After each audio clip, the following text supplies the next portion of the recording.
Mga gumagawa ng kawayang kanyon sa Mangaldan, Pangasinan naghahanda na para sa isasagawang kompetisyon sa Pasko. Silipin sa report.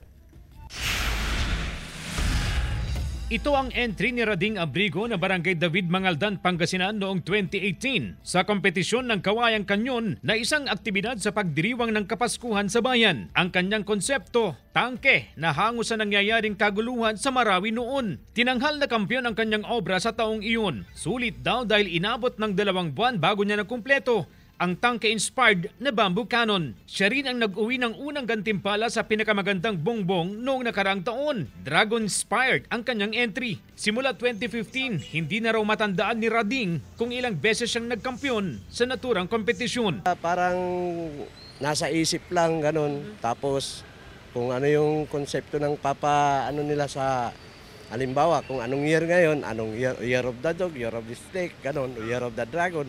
Yun ang ginagawa ko. Noong December 8, inumpisahan na niyang gawin ang kanyang entry para sa pinakamagandang canyon bamboo ngayong 2024. Tatapusin daw niya ito sa loob ng 3 linggo bago ang kompetisyon sa katapusan ng buwan. Snake-inspired bongbong daw ang kanyang gagawin. Ano lang, bali parang katuwaan lang.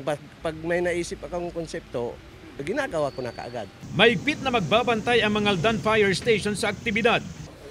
We will ensure talaga po yung safety talaga ng mga gagamit.